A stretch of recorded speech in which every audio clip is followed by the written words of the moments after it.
Welcome back. You're watching News9. We are asking you a big question this evening. Will Advani's resignation fiasco affect BJP's poll prospects in 2014?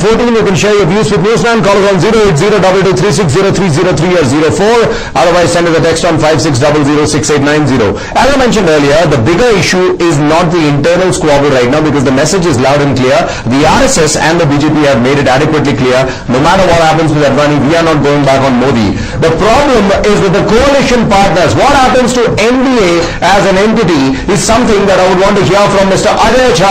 Jha sahab, NDA bachega ki nahi? See, what you have seen in last 3-4 days, the drama which started from Panaji and came back to Delhi, clearly shows that BJP has become a party of all disputes. The RSS may have made it point that there is no point of going back on Modi, but there will be 3 areas where the BJP will be affected if you think of 2014 polls. One, Mr. Modi may have been the king of Gujarat. He may have administered that very well, but don't forget, Mr. Modi is one person who has been combining the style of functioning of both Mussolini and Hitler together, because he is one particular politician who has been practicing the politics of litigation. You have the case of Haran Pandya. At the same time, the politics of character assassination. You have the case of Sanjay Joshi and the politics of subjugation. You have the case of Shankar Singh Baghela, Kashiram Rana and Keshubhai Patel. The first point is, if Modi machine moves to Delhi, would he find it the same way as he has been ruling Gujarat for last 12 years? I have my own doubt on that. 2, Modi may be a fantastic orator. He may be hitting Congress party left, right and center with his classic quips, quotes, bows and jibes like Bharat Nirman pe shak hai mera, Madmukhi ka chatta, a fish in the aquarium and many other sobriquets and epithets. But then he should also understand that national politics is an entirely different kind of ball game, where you need a lot of experience, a lot of moderation and a lot of give and take. Mr. Advani may have committed blunder at this age of 85 years by sticking his neck for the post of BJP's Prime Minister candidate for 2014. But don't forget, Mr. Advani had a long experience. He remained the president of the party on 3 occasions, and he is the guy who brought BJP from 2 to 180 plus. Ajay sahab, as an outsider, as a liberty outsider, see, yes. Ajay sahab, as an outsider, what I can make out right now is that Advani knows that there is no chance that he will become the Prime Minister, but guess what? He has spoiled the party for Narendra Modi with this move. Whether he stays back with the BJP, whether he goes out, whether he retires completely from politics, he has destroyed the chances for Modi, because he knows by making a noise like this, none of the coalition partners, especially Nitish Kumar, given the fact that he has a handsome relation with Modi, would want to stay back with the BJP. I don't agree that he has really spoiled the... No, just say wait a minute. That is just one part of it. Nitish, whether Nitish stays with NDA or not, is just a small part of the question. The bigger question is, how many other allies of NDA are prepared? I would say that in today's milieu, both Guru and Shishya, Advani and Modi, are perhaps facing the same kind of predicament, because both are going to be found guilty, and history will note that both of them would be hauled up for creating an entirely different kind of situation in the country and the political plane.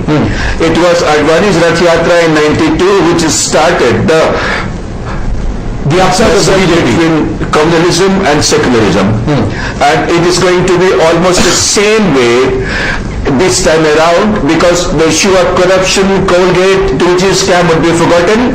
Now the entire country will be divided in between the two, communism and secularism. And Modi having appointed Amit Shah, Minister of Gujarat, who was in jail, as the chief of Uttar Pradesh for electioneering is going to create more problems for the BJP. So I agree with you that Mr. Advani said only one thing, हम तो डूबेंगे ही सनम तुम लोग भी डूबेंगे. Party 2014 seems to be doing more damage to the party. Ajay Shashwati here, in relation to the first part of what you said, whether it's Shankar Singh Waghela or the Godhra riots and what happened after that, I think the strongest supporter of Narendra Modi was L.K. Advani. If L.K. Advani had not shifted to Gandhinagar, Shankar Singh Waghela would have given Modi a run for his money. Modi would not have been Modi. We don't know that, but Modi would have certainly faced some tough competition. So in a sense, Advani has in the past also taken actions, pro-Modi actions, which have caused unrest within the party. It's not as if this is the first time he's causing some kind of upheaval in the party, except this time I think he's taken one step too far. Maybe the release of the letter, which is so unlike BJP. BJP is such a disciplined party. You don't expect any party soldier to go to the media, while the conclave is happening in Goa. But I think that the fallout subsequently is because both want to be PM. But having said that, the possibility of either becoming PM arises only if the party is able to increase its footprint among the voters. If you look at the numbers that the BJP currently enjoys in the Lok Sabha, you're looking at 118, which is actually a downfall compared to what they had in 2004. After that, with this current fiasco of an internal squabble between Modi and, I'll come to you, Mr. Jha, with this internal squabble, they have only reduced their chances of increasing it even marginally. One would have expected that the BJP would have sat happily at about 160, 170 after the polls, but I think they have damaged their own prospects, all thanks to this internal bickering. Would you agree, Mr. Jha? See, what Shashwati said is pretty true. Let's see that in a different way.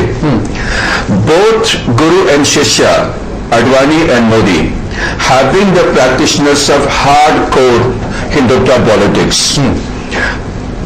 Modi is trying to do the same thing now, what Advani had done in the past. But for Vajpayee's stature, I don't think India would have come to power in 1999. In the present context, don't forget that 22% plus population in India is of Muslims. None of them are going to vote for Modi. You have elections coming in Chhattisgarh, Madhya Pradesh. In these two states, if Muslims are going to vote for BJP, it is not going to be because of Modi, but because of the personal face of Shivraj Singh Chauhan, who has used Mr. Gaur to make inroads into the Muslim pockets. If you look at other areas like UP, where Muslims are something like 25%, I don't think BJP is going to get even a marginal increase. So the danger, the biggest danger that the country will be facing is very strong kind of reactions being evoked by the voters. See, Modi certainly has the potential. Thinks that just because the charismatic face of Narendra Modi, they are going to sweep the polls in the country in 2014. I have my very strong doubts, because don't forget that other 70% of the country. Ajay Sahab, let's not even predict about what is going to happen in 2014. Ajay Sahab, let's not predict about what is happening in 2014. Let me ask Mr. Prakash from BJP, do you have the confidence that Modi single-handedly can deliver the goods for you? Because looking at the way things are shaping up in terms of the polarization within the party and within the coalition, do you think Modi single-handedly can win the battle? Because you can't rely on the partners anymore over here. We have never said Modi single-handedly is going to win the election for us. He has made the campaign to be chairman, jumping into the confusions and branding him as Mussolini, Hitler. It's very uncharitable. It's not the way in a public forum. An elected chief minister cannot be talked that way. It's very unfair of Mr. Agarwal to make such comments. I don't accept, I don't agree with it. I'm very sorry, Mr. Prakash. Be sorry, sir. It's not the way you Mr. branding. Be sorry. Talks about those two leaders. No, don't worry. The PR agency of Modi will want Tamil Nadu to project that. Don't say that. Modi has got enough support. No, don't worry. Both Mussolini and Hitler were also elected, so it's not a very bad thing to say that they are. And you say, suggesting to Indira Gandhi who imposed of emergency. The decision. I think we are digressing. That could be his personal views. Let's leave it at that. Let's come back to the point and see what is the objective. Okay, let me ask you a very straight question. What is the objective of making Modi the face of the party? Of cadres, we have got our own ideology. We believe in our own programs. Narendra Modi is a successful chief minister. He has emerged as top ranking leader in our party. He has been made the election committee chairman, campaign committee chairman for the 2000. So is it a gamble? Is it a gamble? Is there a consensus within your party for this decision? If the consensus was not there, it would not have been. All right. If the consensus was there, then why did Advani resign? Advani has not resigned because of Modi has been made. Has he said that? He has not said that. That's your perception. No, what has he said? What has he said? What is it? No, he has got his own issues. Why don't you tell us why he's resigned? If not Modi, what are the issues? No. In a political party, when our consensus is built up among the majority, some may agree and some may not agree. Majority has felt that Modi is the face of the BJP and he could win the election for us. So he has been made the campaign committee chairman for that. It is his job now to mobilize the people, mobilize the party. Agreed. I'm not denying that. Fair enough. He doesn't have consensus. No. If he had consensus. Political party, when a decision is made, majority decision he will be accepted and respected by one and all. If there is a consensus, the senior most leader of the party wouldn't come and resign. Mr. Prakash, what is the party's view? Why has Mr. Advani resigned? No, he has sent a letter. No, he has got a different view upon the functioning of the party. Yeah, so he's also ideological differences. No, there's nothing hide and seek here at all. It's a letter written openly. It has been released to the press. He has said it, the party is deviating from the ideology of knowledge. And most importantly, some of the leaders of the party have got their personal agendas ahead of the party's objectives. So those, Which leaders was he targeting about? you should ask him. You should ask him. Has he mentioned it in the letter? Yes. No. Person I didn't mention. Yes. That I agree, sir. The letter is there. Has he mentioned? Ajay has a point to make. The personal agenda of a few leaders within BJP. Right. Absolutely, it was very specific personal agenda. No, very specific personal agenda. I have never denied it. I said he has not named anybody. You ask me, who are they? You should ask the person who has raised the issue. I said, let's forget. So is this, I'm getting a little confused. Is this an important event for the BJP or is this just a run-of-the-mill event where, so what if somebody disagrees and resigns? How does it matter? Absolutely. Is it a run-of-the-mill event? Prime Minister Manmohan Singh, BJP. there are senior leaders bidding for Rahul Gandhi as the Prime Minister. That is their individual opinions. So in a political setup, such opinions will be there. Different kind of opinions. Bizarre. Wrong on the part to hold any such individual opinions. Tell me. It seems bizarre. On the one side, it is consensus. It seems bizarre that while there is a consensus for Modi, There is a difference of opinion. there is such a sharp difference, and Mr. Advani comes coming from the oldest person in the party. So that those issues have been settled now. So that means consensus is not the Consensus means the Ajay has a point to make. One second. Things might have settled. Damage is already done. Damage is done. Absolutely. And your own party says today the thing settled. What about the damage? How will control the damage? Mr. Prabhakar, I think You cannot control the damage. What happened? Going to inflict some damage on the party, and nobody can deny it. And your own honest leader, he is the one who has built the party. Planted the seed. But I would add one more chapter to it. The very fact that LK Advani resigned, came back, forget about it, he resigned, has pushed Nitish Kumar and JDU to actually decide for splitting from the coalition as of today, which probably they would have done 6 months down the line, 5 months down the line. No, he is not yet resigned. Don't jump to the conclusion. He is not yet resigned. one aside, I think this is just my suggestion. I think we should all start saying elections 2013 and not polls for 2014. Looks like. Because I think that the stage is absolutely right for the Congress to want to advance the election. Ravi, I have a point. Ajay. Go ahead, Ajay. What Prakash got offended, but he has the right to. But the question is, let's accept the fact that as of now, in BJP, there is no other star campaigner as Narendra Modi, that the majority of BJP leaders maintain. But the problem began when the patriarch, through fate, and resigned, but he did not let others knew that I may be 85 years old, so what, but I still nurtured the prime ministerial ambition. Right. It was that point of time.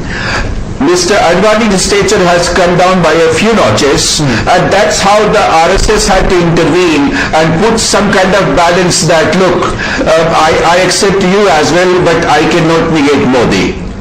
But again, Mr. Jha, there is one question. But the process, No, Mr. in the Jha, process, BJP has damaged his credentials quite a lot. Mr. Jha, there is one question. Is the RSS being unfair to Mr. Advani by intervening and projecting Modi? It's because of generation gap. Mr. Advani comes from the era where people like Raju Bhaiya and all were there. Now Bhargat, Mr. Soni and all, there is definitely the same kind of generational gap as is the gap between Mr. Modi and Mr. Advani. What perhaps Mr. Advani could have done is he would have retired gracefully, he would have blessed Modi behind the scene, but I leave the field open for you, you go and take the lead. Again the point is go forward and fumbled, and the tweet of Mr. Modi that I have the blessings of Advani, which was not, that complicated the matter all the more. Ajay, the point is, Advani has behaved pretty much like a B.S. Yediyurappa over here. Advani stands to gain absolutely nothing out of this episode. He will not become the PM candidate of the BJP, but he has spoiled the prospects of the party completely because he has made that divide come out in the open. Indeed he has. Yeah, Mr. Prabhakar has a question. Indeed he has. But the problem now what will happen is, I have a question for you. this will shift to an entirely different kind of plane. He has created more problems for Mr. Modi from within. I have a question for you. What happens to the NDA partners now at this juncture? Yeah. What happens to the NDA partners? See, as far as... Yes, I get your point. See, Advani ji and Atal Bihari Vajpayee, they were people of different credentials. They were definitely more moderate. And that's how the NDA government could last for 6 years at the center, as compared to both of them. The image of Mr. Narendra Modi is that of a hardliner, arrogant, and someone who does not take nonsense, who does not believe in give and take. And that is going to be a major point of confrontation within NDA. I don't think Mr. Modi will be able to cobble up that kind of majority of 27 allies. Hold the thought, Ajay. And Advani. Hold the thought. It's time for us to slip into a break. We will take a quick look at the headlines. We'll come back and discuss it further. I would wonder why the BJP would actually go for a high risk factor of actually having Narendra Modi as the face of the party. I would want Mr. Suresh to answer that question right after this very short, Mr. Prakash, I beg your pardon, right after this very short break. Stay tuned for that.